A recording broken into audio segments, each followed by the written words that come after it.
This short video will summarize information that is presented in more detail in the Third-Party Energy Code Support Manual, available on NYSERDA's website and referenced in NYSERDA's PON 4600. The video is part of a three-part series designed for third-party support providers. This video will cover forms and checklists developed for use by the third-party support provider and record-keeping requirements. The other two videos cover an overview of the third-party support process, qualifications and the application process to become a third-party support provider, roles and responsibilities of participants, and the quality assurance process. Please note, the manual is subject to revision on an as-needed basis, and accordingly, NYSERDA reserves the right to provide updated guidance to AHJs. The checklists referenced within the manual are designed as tools to build technical capacities within AHJs, but it should be clearly noted at the outset that the checklists are dependent on practical experiences and the implementation feedback from AHJs, and hence are subject to revision and updates. In order to provide context for the use of the third-party support checklist, it is important to highlight the fact that the permit applicant is responsible for contracting directly with the third-party support providers. Neither the AHJ nor NYSERDA will pay for the services of the third-party support provider. It is highly encouraged, though not required, that the permit applicant confirm with the AHJ that their preferred third-party support provider remains in good standing with the AHJ to which they are applying. NYSERDA is not responsible for the outputs of any third-party support provider. The overall responsibility for the implementation of commercial and residential plans and inspections resides with the AHJ. Appendix C of the manual summarizes the forms and checklists which are available for download on NYSERDA's website. We will review the use of each resource together in this video.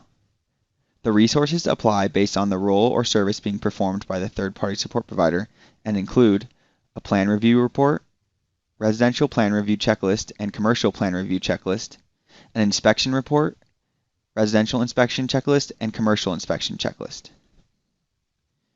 We'll cover resources for plan check first.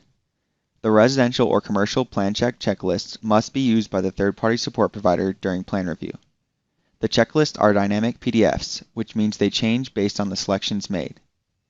The dynamic capabilities customize the checklist based on the compliance path, compliance option, and project scope to guide the energy code review. The checklists also provide pre-written correction comments if the plan reviewer would like to use the sample correction comments feature.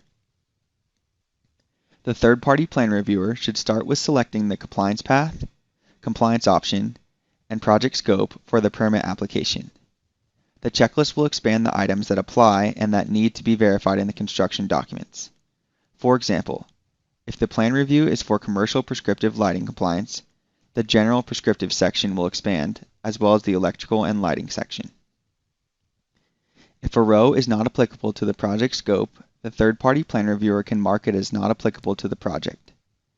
If it is applicable, the plan reviewer can either record the plan sheet or specification section where the requirement has been reflected, or mark that it is applicable but select no, meaning that it has not been addressed in the construction documents. If a row is marked that it is not reflected in the construction documents, a correction comment including the applicable code section will populate at the end of the checklist. Once each row has been reviewed against the construction documents and marked appropriately, the third-party plan reviewer will complete the declaration statement at the end of the checklist, stating the checklist accurately reflects what is in the construction documents. After the plan review is done, the third-party support provider will complete the plan review report listing the deficiencies for resolution. Both the checklist and the plan review report will be returned to the permit applicant to revise and resubmit their application. Once the permit applicant has resubmitted, the third-party plan reviewer will update the checklist and plan review report accordingly.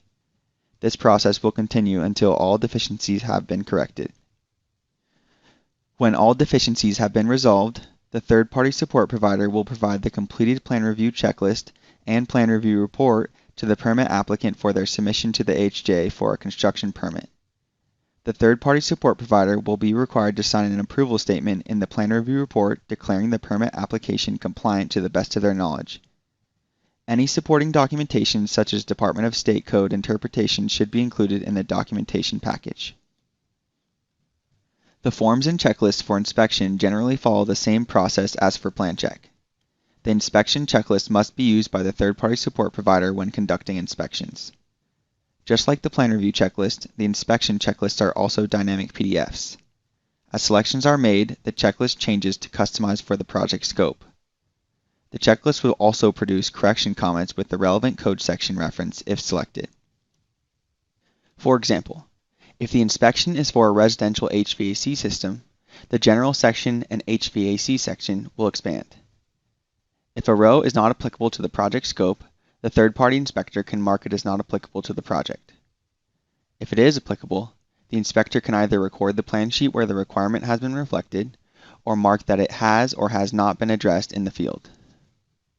If an item has not been addressed in the field and a correction is required, the third-party inspector can select No, it has not been addressed in the field, and a sample correction comment will generate at the end of the checklist. Once all checklist items have been inspected, the third-party inspector will need to sign the declaration statement at the bottom of the checklist. The inspection report will need to be completed listing all non-compliant items for correction. Remember, the relevant code sections will be included in the sample correction comments in the checklist and can be used to assist in completing the report.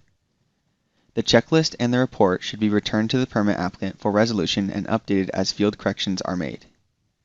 Once all deficiencies are corrected, the final checklist and report should be submitted to the permit applicant, who will in turn submit it to the AHJ for their certificate of occupancy or permit final. Project records should not be used for any purpose other than verifying compliance with the Energy Code.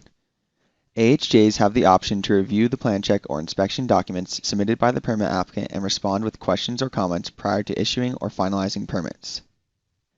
The AHJ retains the right to audit project records to ensure quality services.